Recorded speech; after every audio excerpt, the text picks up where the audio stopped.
Namaskar, good evening. Welcome to the webinar series on fascinating facets of yoga, sponsored by the Inter-University Center for Yogic Sciences. As a part of the celebration of the International Day of Yoga and Azadi AmritMahotsav, we are doing this webinar series, and we have a series of lectures from eminent scientists, doctors, monks, and faculty members. This is the third webinar talk in the row, and today's topic is the yoga philosophy of the Yoga Upanishads. So, as it is customary, we begin with the peace chant. Om Sahana Bhavatu Sahanau Bhunaktu Sahaviryam Karvavahai Tejasvinavadhitamastu ma Vidvishavahai.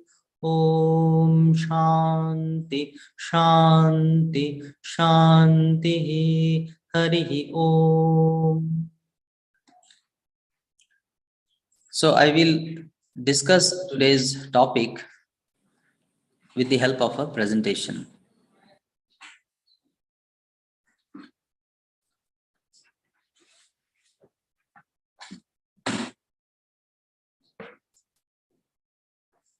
So I thought of beginning with some information on the Yoga Upanishads. So we know that there are about 1180 Upanishads known in the Vedas, out of which only 108 are extant in the present day. That means many have been lost with the flow of time, but 108 are available, and they are commented upon in the famous saint Sri Upanishad Brahma Yogin. And out of these 108, actually 20 are categorized as Yoga Upanishads, and Sri Upanishad Brahma Yogin has commented on all 20 Yoga Upanishads. And these 20 Upanishads are spread across the 4 Vedas. And the main topics that are discussed in these various 20 Upanishads are namely Raja Yoga, Laya Yoga, Mantra Yoga, Hatha Yoga. And also these Upanishads talk about techniques like Hamsa Vidya, Brahma Vidya, which are practices to attain the Supreme Being. So this is in a nutshell some information about the Yoga Upanishads. Now here I would like to share with you the location of different Yoga Upanishads in Vedas. The Rig Veda has only one Yoga Upanishad, that is the Nadavindu Upanishad. The Sama Veda has the Darshana Upanishad, also known as the Jabala Upanishad, and the Yoga Chudamani Upanishad. Atharva Veda has 3 Upanishads: Shandilya, Pashupati Brahmana, and Mahavakya. Among all the 20 Upanishads, the smallest, the most brief Upanishad is the Mahavakya Upanishad. It has only 12 verses. In the Shukla Yajur Veda, there are 4 Upanishads, namely Hamsa, Mandala Brahmana, Trishiki Brahmana, Advaya Taraka. And in the Krishna Yajur Veda, there are 10 Upanishads: Amritanada, Varaha, Yoga Tattva, Yoga Kundali, Dhyana Vindu, Amrita Vindu, Kshurika, Brahma Vidya, Yoga Shikha, and Tejobindu. Among all these, the largest Upanishad with the 333 verses is the Tejobindu Upanishad. So this is also a brief information I thought I will share. So what is the main characteristic of these Yoga Upanishads, which are very few in number, only 20? The Yoga Upanishads are mainly mystic in nature, in the sense there are descriptions of very mystical things which are incomprehensible to the common person, such as pilgrimages in the mystical holy places inside the body. So we are familiar with pilgrimages outside ourselves. That means we go to different places, known places. How is it that those pilgrimages are also there in the body? So one of the Yoga Upanishads talks about this kind of pilgrimage inside the human body. Then it also talks about mystical rituals of the gods. For example, the ritual of the Shiva, the Vishnu, and Brahma. They are all mentioned in the context of Yoga Upanishad. Also, Yoga Upanishads are very occult in their character, in the sense that there are mention about mysterious forces which are in the human as well as in the nature, and the ways to conquer and master and use those forces. So these kind of occult descriptions are there in Yoga Upanishads. So mystical and occult nature are the two things that are the main features of these Upanishads. So here is a difference between the principal Upanishads and the Yoga Upanishads. The principal Upanishads are actually the Upanishads which are commented by Sri Shankaracharya, and these Upanishads actually talk about Brahman, Jiva, and the Jagat, that is the world, and the relationship between these three, and how to transcend this world and attain Paramatman or the Supreme Brahman. Now, these Upanishads actually, as per the commentary by K. Narayana Swami Iyer, these Upanishads focus on the heart center alone. That means it focuses on the development of the faculty of knowledge, whereas the Yoga Upanishads focus on the head, heart, and navel, three centers. So it is said that the Yoga Upanishads are intended for those who want to have an all-round development of the soul in the three aspects, which is the Sat, Chit, and Ananda. The Sat is the eternal existence, Chit is the eternal knowledge, that omniscience, and Ananda is the eternal bliss or omnipotence. So these three main aspects of the Supreme Being, that is the Brahman, is actually touched upon by the Yoga Upanishads, whereas mainly the aspect of the heart center, that is the attainment of Brahman through knowledge, that is the focus of the principal or the major Upanishads. This is as per the comment of the famous philosopher K. Narayana Swami Iyer. And what are these three aspects? The of Brahman, Sat, Chit, and Ananda, and how they are related with the centers. The Sat aspect, that is the omnipresence aspect, the eternal existence aspect, is actually realized through the heart center, because the yogi focuses on the practices of the heart center and realizes the unity of the individual self with the Supreme Self, and especially the all-pervading character or the eternity of the existence. Whereas the Chit aspect, that is the infinite knowledge, is actually attained through the head center or the Sahasrara. And in this state, yogi obtains the omniscience. The Ananda or the omnipotence aspect, that is mastered through the navel center, and yogi obtains mastery over the mysterious forces like Kundalini. So this is the kind of relation between the three aspects of Brahman and the three centers that the Yoga Upanishads actually focus on. And so I thought of beginning with some description of the mystical aspects of the Yoga Upanishad. So one mystical aspect is the description of the human body. Very mystical description of the human body is given in the Yoga Upanishad. For example, in the Shandilya Upanishad, it is mentioned that the body is of 96 digits. A digit is considered as a length of the forefinger. The length of forefinger is considered as one digit, and so the body is 96 digits, and the prana is actually extends the physical body beyond, and it extends by 12 digits.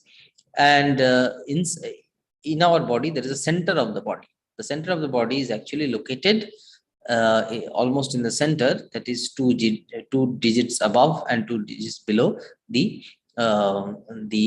lower organ. So this is how the description is given. Now, this kind of description may not be matching with the sort of physiological idea that we have in modern day, but however, it is to be the mode of description in the days of the Upanishads. So further to this description of the body, that where is the Jivatman? We understand that in the human, the Paramatman resides in the form of Jivatman. So where is the Jivatman?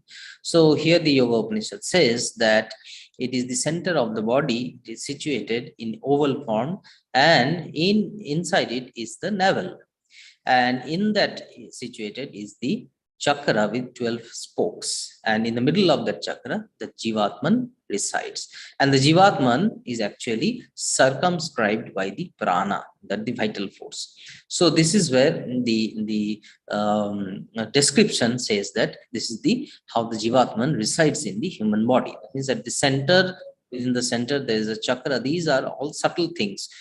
They are not merely physiological things. They are subtle and very fine things to be understood only by a very, very refined mind. And so the Jivatman is inside the center, and it is running through the prana. That means the prana is actually circumscribing the Jivatman. That is the description given in the Chandilya Upanishad.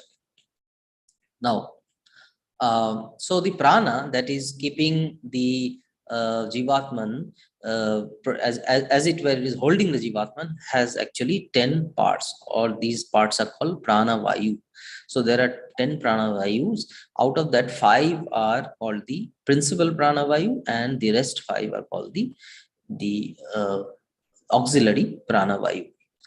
So these prana vayus are the energies in different form that percolates the human body through the nadis, which are the energy channels. So here is a description of how the 10 pranas are permeated throughout the body at different parts and what kind of functions they do. For example, the prana, the main form of the energy, the prana vayu, is actually operative in the face and the throat and the navel.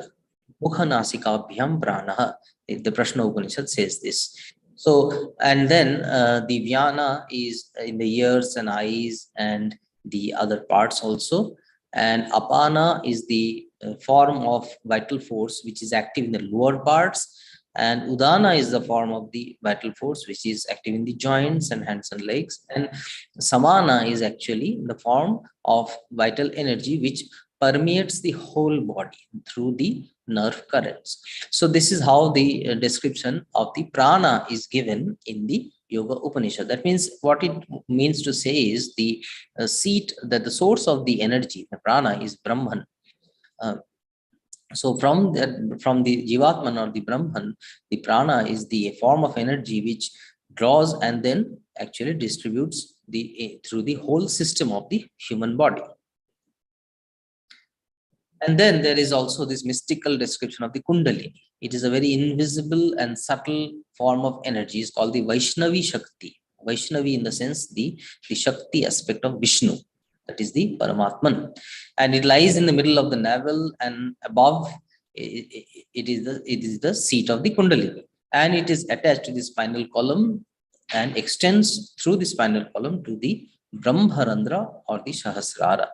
So this Shakti, this energy that resides in our body, is actually of the form of 8 prakritis, or it is composed of 8 different kinds of elements that matter. Now in the Gita, Bhagavad Gita, we know that the mention of 8 types of prakritis there. Bhumi rapo nalo vayu khang mano buddhirevacha ahankara itiyam me bhinna prakriti ashtada.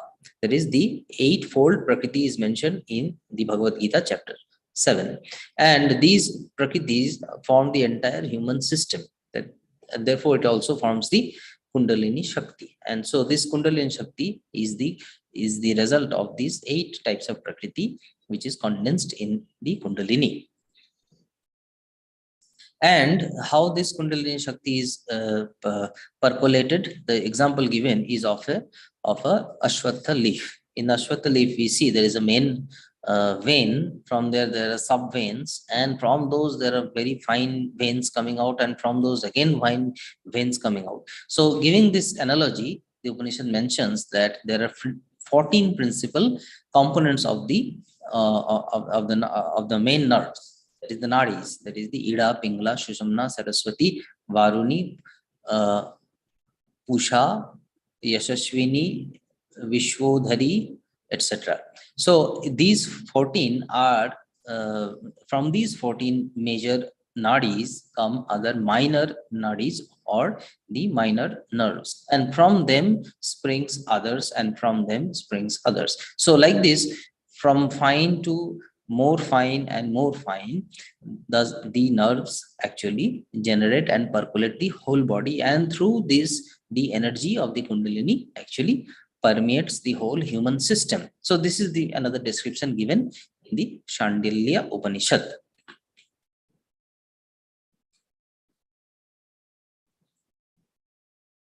So with these description, we can only listen to it with some kind of awe in mind, thinking that how to verify, how to understand what this description tells. While we think about that, here I present another description which is also very mystic in nature. As I said in the beginning, there is internal pilgrimage sites in the human system. It is mentioned in the Yoga Upanishad, the Darshana Upanishad. It says that there are tirthas which are inside the human mind, human body. And what are those? The Sri Parvata is in the head, the Kedara is in the forehead, the Varanasi is in the eyebrows, Kurukshetra is in the heart, Prayaga is in the lotus of the heart, and Kamalalaya is in the Muladhara. So these kind of mention is there in the Darshana Upanishad, very mystic description. So these are pilgrimage sites inside the human system. The internal pilgrimage is said to be far superior to the external pilgrimage that we do. And therefore, the tirtha of the Atman is the greatest tirtha. Every other tirtha carries no significance. This is how the Upanishad is mentioning or describing the internal pilgrimage. So it's very mystic description that we encounter here, that we are familiar with these names as locations, places outside of us, but then how those are situated inside us, and then how those are to be visited. That kind of description we only find in the Yoga Upanishad. Therefore, this is also one example to cite that how mystical these Yoga Upanishads are. Now, we may think that all about Yoga Upanishads is very mystic, obscure, unfathomable, incomprehensible, and all that. But no, there are few Yoga Upanishads which has Vedantic flavor, as it were.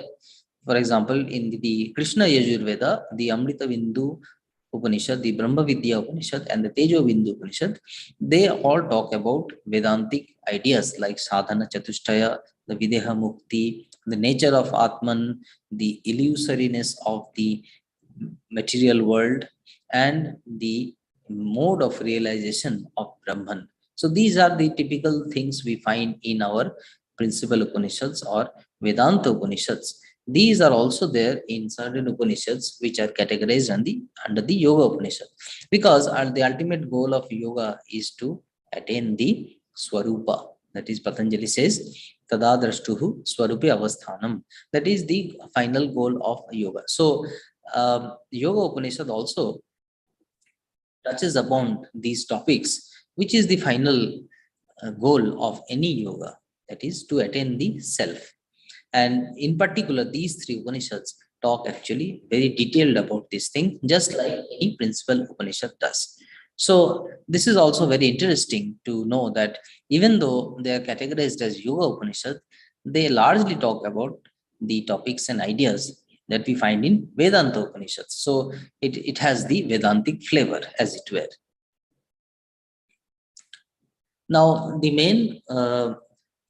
main theme of Yoga Upanishads is actually the Ashtanga Yoga, and in some Upanishads we have the Shadanga Yoga, that is the 6-limbed yoga, and Ashtanga Yoga is the 8-limbed yoga. There are few Upanishads where we find the mention of Shadanga Yoga. For example, Dhyana Bindu, Yoga Chudamani, Yoga Shikha, and Amritanada. So these Upanishads actually focus more on asana, pranayama, pratyahara, dharana, dhyana, and samadhi. In some cases, the names may differ a bit, but then these 6 steps are the main steps that are talked about. So Ashtanga Yoga and Shadanga Yoga are the main themes of all these Yoga Upanishads. Although they are described in some portions in very mystical in nature, still these 8 steps are very clearly described in these Upanishads. Now, in the Ashtanga Yoga of the Yoga Upanishad versus the Ashtanga Yoga of Patanjali's Yoga, what is the difference? One of the main difference, that is one of the main specialty of Ashtanga Yoga, is the emphasis on Yama and Niyama. We find, as opposed to 5 Yama and Niyama in the Patanjali's Yoga, there are 10 Yamas and 10 Niyamas described in Yoga Upanishads. So it's double the number. And so we can as we will visit what are those 10 yamas and niyamas, but the first impression that we get when we know this is that there is a great emphasis on yama and niyama. And why there is a great emphasis? Because that is the preparatory step. And as Swamiji has famously said, yama niyama, as we see, are the moral trainings. Without these as the basis, no practice of yoga will succeed. So therefore, great emphasis has been placed on yama and niyama in the Yoga Upanishads, the Ashtanga Yoga of the Yoga Upanishads. And this is really a very interesting observation and very important thing for us to note and try to follow. So what are the 10 yamas in Yoga Upanishads? Ahimsa, Satya, Asteya, Brahmacharya. These are also common with the 5 yamas described in Patanjali. Over and above, what we find is Daya, Japa, Kshama, Dhriti, Mitahara, and Shaucha. These are some disciplines instructed in the Yoga Upanishads under Yama. Now, Daya, Kshama, Dhriti, Mitahara, etc. Daya is the idea of compassion. Kshama is the idea of pardoning. Dhriti is the idea of holding on to anything that is the goal of life. And Mitahara and Shaucha are some kind of physiological practices which are healthy practices. So we see that some kind of disciplining of the body and mind has been prescribed in these Yoga Upanishads under Yama. And this is very, very particular, because without these kind of disciplines or the preparation, the pursuit of the yoga practices which are described further are very, very difficult to master. Similarly, if we look at the 10 niyamas in the Yoga Upanishad, we'll see that tapaha, santosha, ishvara pujana, siddhanta shravanam, they are all common to the 5 sort of niyamas as described in Patanjali's Yoga. Saucha, santosha, tapa, swadhyaya, and ishvara pranidhana. Over and above these, there are a mention of more instructions under niyamas. Those are astikya, that is the faith in the existence of God, the Supreme Being, which is the goal. Dana, Ri, that is modesty. Matihi, that is conviction, firm conviction. Japa and Brata, oath. So we see these are things which make a human character very, very attractive, in the sense that it makes the personality developed, person having modesty, conviction, and firm faith in the pursuit that the person has taken up. These are very good qualities of personality. So irrespective of the further steps in the Ashtanga Yoga, these 2 steps itself make a person well developed in various dimensions. So from that standpoint, the 10 yamas and niyamas that has been described in the Yoga Upanishads are very, very important and very, very noteworthy. I would like to share here one very unique thing that is found in one of the Yoga Upanishad, that is called the Tejobindu Upanishad. Here, it is neither the Ashtanga Yoga nor the Sharanga Yoga. It is the 15-staged yoga, Panchadasha Anga Yoga. That means there are mention of 15 steps of the yoga, starting from Yama and reaching to Samadhi. So what are the new things here?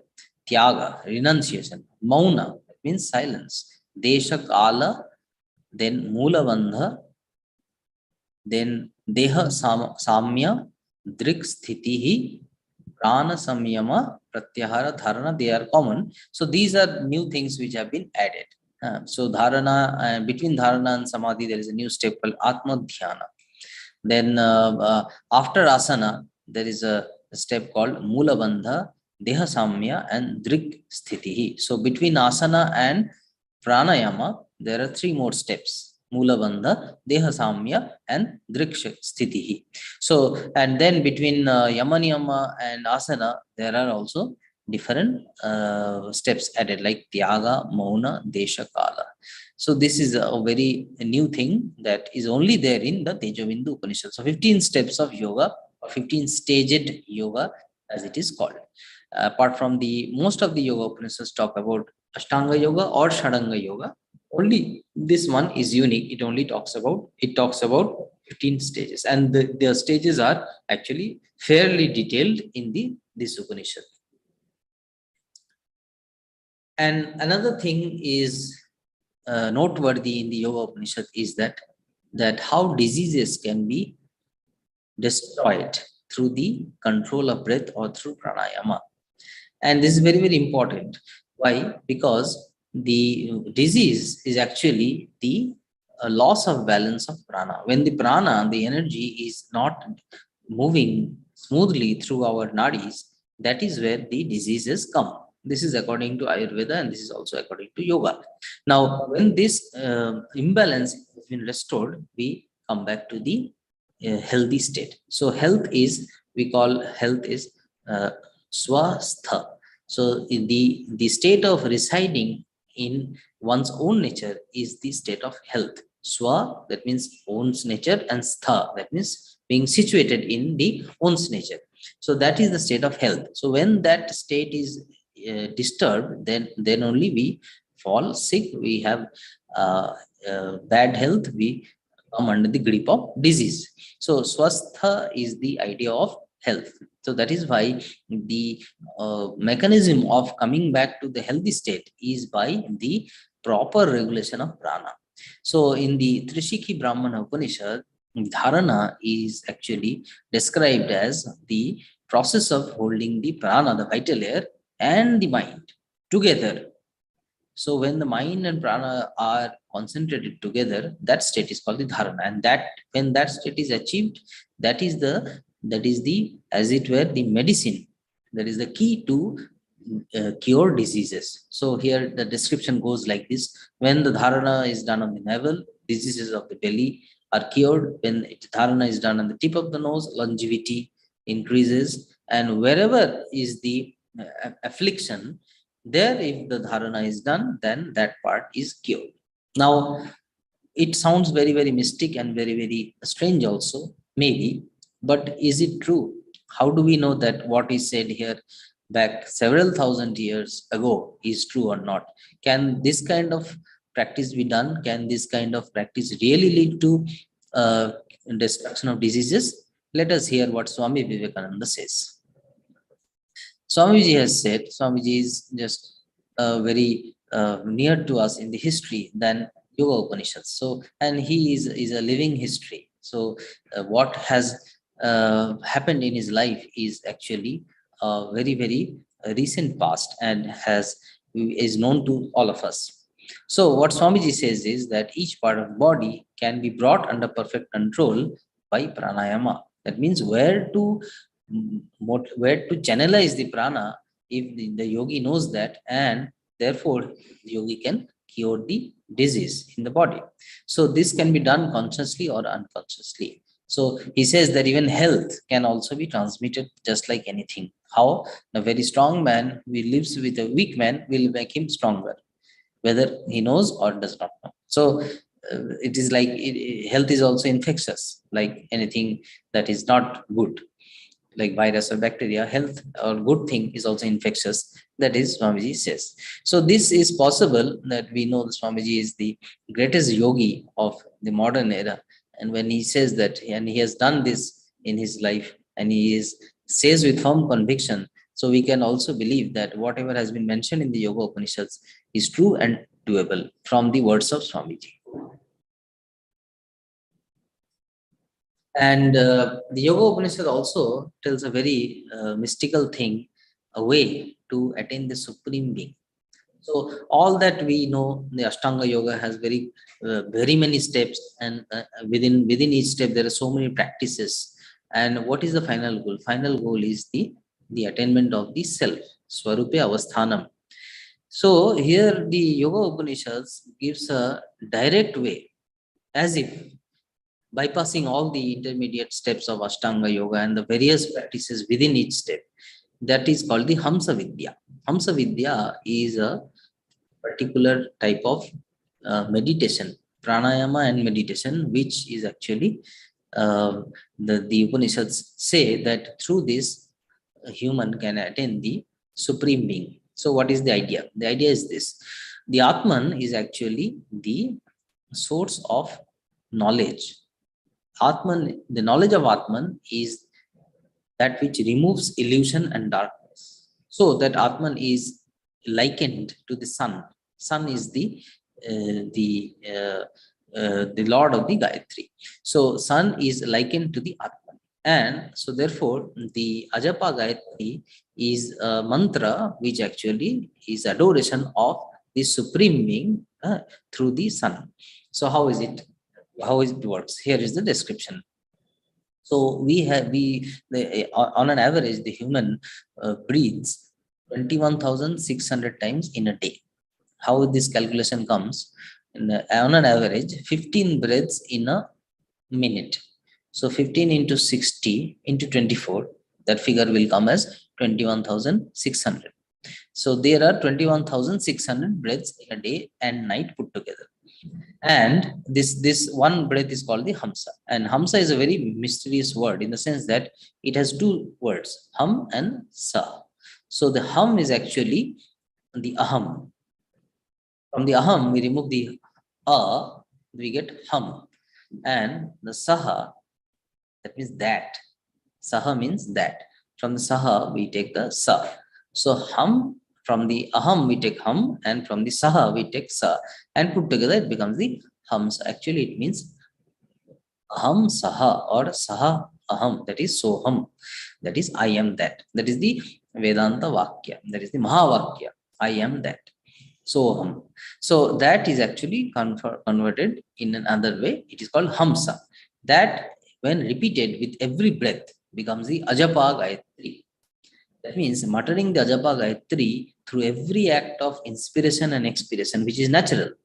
Without effort, we do inspiration and expiration. When this mantra is embedded in each inspiration and expiration, then it becomes Ajapa Gayatri. Continuously, this idea of I am that, that is the Mahavakya is being repeated, and the mind gets permeated with that thought that I am that supreme being. So by practicing this, naturally, it becomes very natural to a person if he can practice this Ajapa Gayatri together with every breath.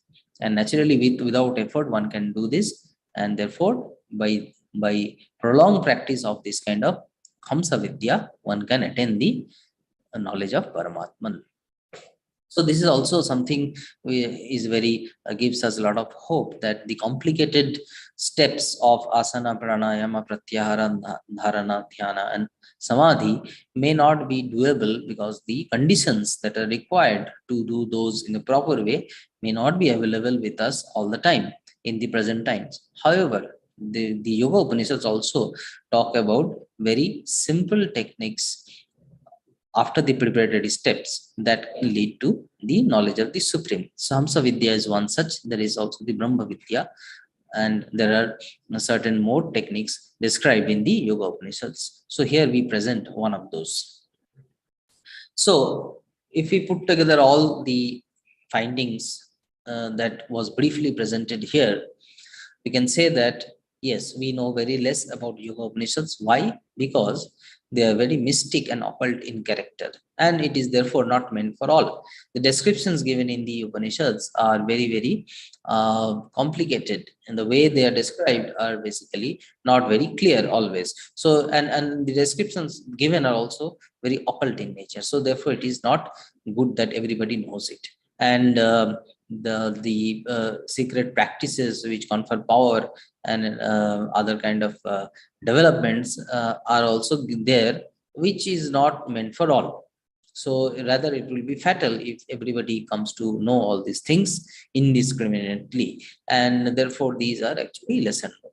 But like the sadhana chatushtaya Vedanta, which is the precedent, that means the condition required before the study of Vedanta, there is sadhana chatushtaya, and yoga also has its precedents, which is called the yama and niyama. This can be practiced by all.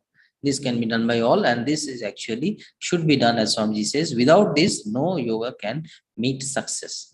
So therefore, from the Yoga Upanishads, what we can have as a take home is that the great emphasis on yama niyama, tenfold niyama, which is very, very detailed there in the Yoga Upanishads. Several Yoga Upanishads describe these in detail. This is our take home. We can study this, we can try to practice this. And also what we can practice, if we are not able to practice all the complicated steps and the procedures described, we can also try the Hamsa Vidya, which is a very, very straightforward way of trying to attain the supreme being. So from this description, which is very enlightening for all of us, the study of Upanishads is always enlightening. Swamiji has repeatedly told, go back to the Upanishads. So by this, we gain some kind of very enlightening knowledge, and so as that, yes, certain things are, although time immemorial, they have been written several thousands years ago, but still they hold good today, and those can be practiced, and the fruits of those practice can elevate us from our current state to a higher state. So with these few words and this deliberation, I conclude this presentation, and I thank all for listening to this. May the knowledge of the rishis and the gods of the Upanishads bestow us great blessings. Thank you.